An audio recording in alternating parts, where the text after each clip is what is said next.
sarili mo sa katawan ni Kristo. Ganun kahalaga ang adoption. Marirecognize mo kung saan ka sa katawan ni Kristo. At kung marirecognize natin ang ating sarili sa katawan ni Kristo, hindi na magiging magulo ang gawain ng Panginoon. Amen! Mga anak na Diyos, at naniniwala ko marami dito, hindi pa sigurado sa kanyang sarili. Kung saan siya sa posisyon sa katawan ni Kristo. Church, kung nais mong matiyak ang posisyon mo sa katawan ni Kristo, nasahin mo na makamit ang adoption ng Diyos sa iyong buhay. At nang sa ganun ay hindi ka pagewang-gewang. Hindi mo ginagawa isang bagay na baka ito ang gusto ng Diyos. Kundi kapag ginagawa mo isang bagay, alam mo ito ang kalooban ng Diyos. Amen? May katiyakan ka. Hindi ka nagbabakasakali lang. Oh, praise God! Hallelujah! Na kapag isang bagay na ginawa mo, alam mo, sigurado, ang Diyos ay malulugod sapagkat ito ay itinahil niya. Anak, ito ang gusto mo na gawin mo. Iba po yung gabakasakali kaya baka ito ang gusto ng Diyos. Pero Diyos, kapag ang isang Kristiyano ay nakaranas sa adoption, alam niya kung ano ang posisyon niya kay Kristo at alam niya kung ano ang dapat niyang gawin kay Kristo. Hallelujah. Oh, hallelujah. Then that person, sabi doon, has the authority. Let me say this, if you count me a fanatic from this night. Naaring maraming hindi, masyado ka naman. That very same thing that I'm speaking of will be done. There will be a power put into the church. And now is coming, in that the Holy Spirit will so anoint the people till they speak the word. And it will create itself right there. We have seen powers like coming into the church now. I know it for a fact. Nabanggit ito kanina mga kapatid. Say unto this mountain, be moved, don't doubt in your heart, but believe that what you've said shall come to pass. You can have what you have said. The placing of the church in position, adoption period, where the fullness of the power of the Holy Ghost comes into the church. Then critic mouths will be shut. Wala nang magagawa mga kritiko sa atin. O kahit ang sabihin nila, di kayo mga totoong Kristiyano, ang lahat ng mga pentasero, ang lahat ng yan ay manatahimik sa mga anak ng Diyos. Amen? Hallelujah! Lahat ng mga kritiko ng mga anak ng Diyos, sa araw na yun, ang kapangyarihan ito ay ma-display. Ang lahat ng yan ay manatahimik. Hallelujah! It will be a short time, then Jesus come right off the mountain with straight Calvary. Notice, it won't last long, but it will be there. Amen. Hallelujah. Kayo na lang po ang hinihintay, mga anak ng Diyos. Amen po ba? Para maranasan ang adoption, you must be born again first. Amen. At sabi po doon, speak to the mountain.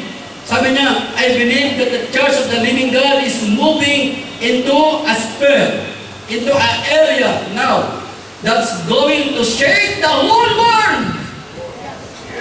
Oh, praise God, hindi lang sa Pilipinas ang mayayanig, mga kapatid. Buong mundo sa araw na yan mayayanig sa malakas na kapangyarihan ng Diyos nakikilos sa Iglesia. Hallelujah! Oh, ito pa nakakatawa, sabi niya, that's the first time. Kaya, that's the first time. It's been since the day of Jesus of Nazareth to a human being. Hindi pa ito nangyari sa panahon ni Brother Dunham. Ito yung first time po lang, simula lang si Jesus Christ ay lumapad sa lupa. Yung ganitong kalakas na kapangyarihan, mga anak ng Diyos. Hallelujah! Ask anything that you will, and shall be given unto you. Anything you desire. Don't you see the words of Jesus Christ being fulfilled? Oh, it's going to come to pass pretty soon. I'm looking for it to happen in this meeting. I'm wanting it to happen now. Gusto niya mangyari, pero hindi nangyari sa kanya. Thus, the anointing will strike the whole church of the living God. And she will rise to her feet like a mighty marching army. The sick will be healed by a word. Hindi ka na makikiusap. Satanas, spirit ng pipi, lumayas ka.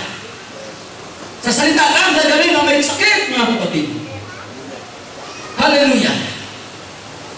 The blind will see, the deaf will hear, the dead will be raised up, and the power of God will shake the whole world. Will the church of the living God. We're in the process of it now.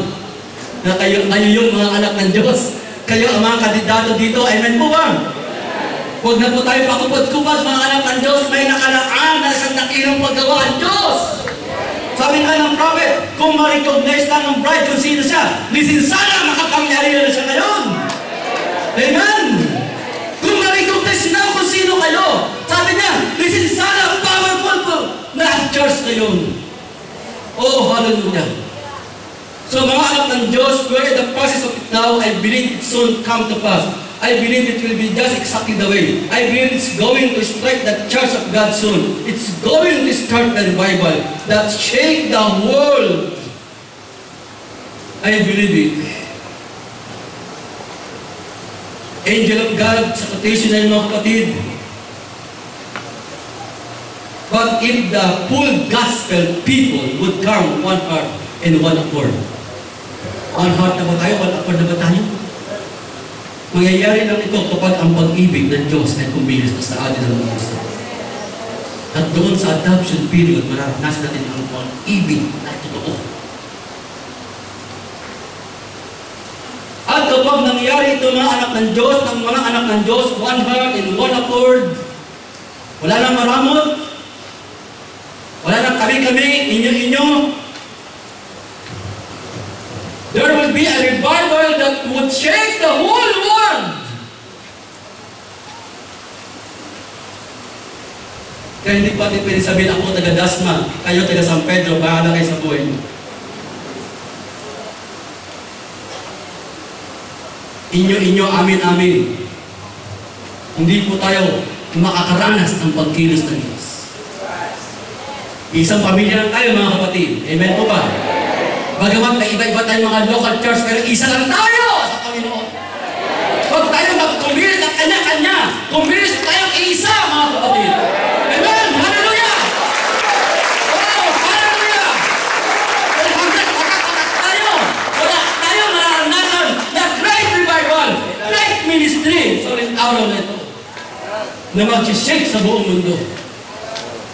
And every spiritual gift would be in the church within hours time after it took place. Signs and wonders that was done by the apostle would be a minor thing.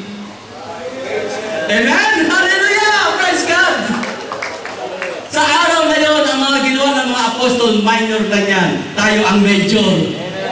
Amen? Ating malapakan ng Panginoon. Oh, hallelujah! Sino ang ayaw mabis ang araw na yan, mga kapatid? Amen? Sino ang ayaw mabis ang araw na yan? Hindi ba dakila ang gawa ng Diyos? Hindi ba napakasarap ng kanyang plano, mga anak ng Diyos? Hallelujah! Yung pala mga naranasan ng mga apostol, yung lumakad sila, adino lang, ang mga may sakit, magaling. Minor lang yan sa bride. Amen? Yung panyo, ipinahit sa may sakit, minor lang yan sa bride. Hallelujah! Oh, praise be to God! Ako'y nagagalak, isa ako sa bahagi na yan. Nagagalak ba kayo? Nagagalak ba kayo? Hallelujah! Oh, praise be to God! Hallelujah! A portion would be a minor thing that would be if we could just get the church together. Kung ayon sa gusto nyo, kinakailangan natin maging together sa isa't isa. Amen? Wala na pong kanya-kanya, nagawa kayo, may bahala kayo dyan. Kami ganito. Hanggang kayo nagkakawatak-watak at nagtutulungan magkakaibang mga churches, mga anak ng Diyos, it is impossible to happen these things. Hallelujah. Hallelujah.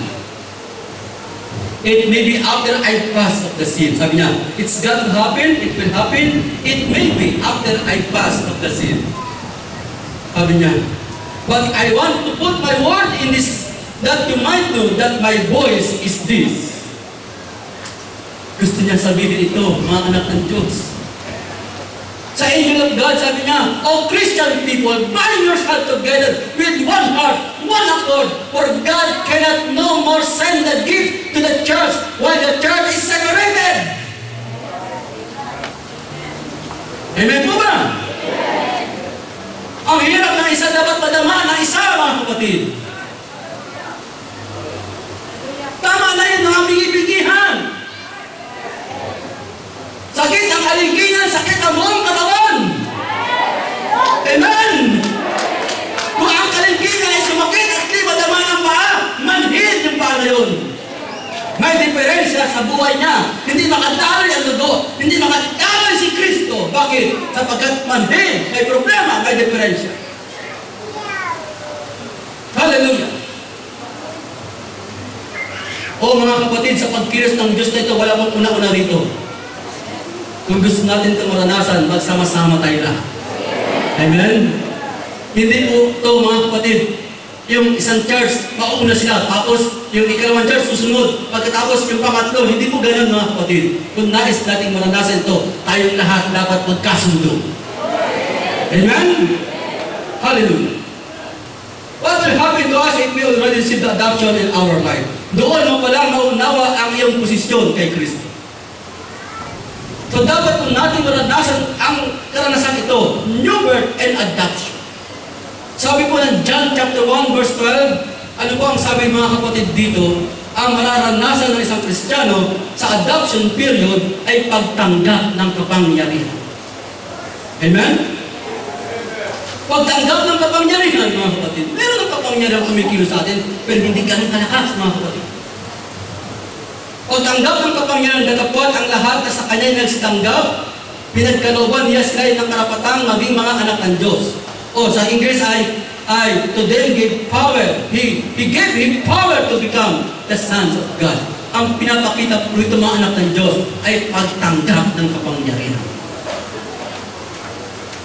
Sa Matthew chapter 13, mga kapatid, sabi po dito sa Matthew chapter 13, verse 43, isang bahagi ng karanasan sa adoption, sabi doon, kung magkagayoy, mga gliliwanag ang mga matuwid. Sa adoption period, mga anak ng Diyos, kakaibang liwanag ang ating mararanasan. Gaano kaliwanag, magliliwanag ang mga matuwid na katulad ng araw sa kaharian ng kanilang Ama. Alam niyo ba, ang liwanag sa born again experience, liwanag lang ng buwan. Doon sa adoption, liwanag ng araw. Amen? Tingnan niyo ang liwanag ng buwan pag may ulap na dumaan, ang dilim. Yan ang buhay sa born again. Pag may konting problema, napakadilim na ng buhay natin. Pero tingnan mo ang liwanag kapag araw at may dumaang ulap, hindi kayang tabunan ng ulap ang liwanag ng araw. Mananatili ang lupa may liwanag.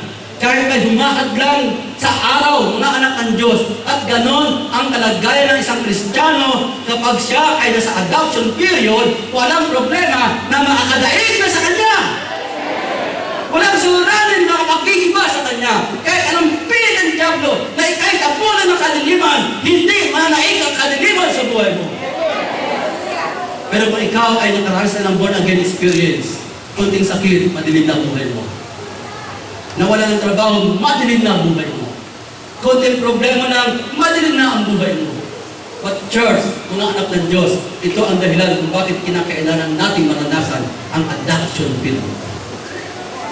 Alam ba ang pinakamagandang bagay, mga kapatid, sa Jeremiah chapter 3, ipinakita ko sa book of Jeremiah ang isang karanasan na napakasarap kapag naranasan ng isang Kristiyano ang adoption period. Verse 19. Sabi po doon, ngunit aking sinabi, paanong ilalagay kita sa gitna ng mga anak at bibigyan kita ng masayang lupain, ng mainom ng mana ng mga hukbo ng mga bansa. At aking sinabi, inyong tatawagin ako, Ama ko.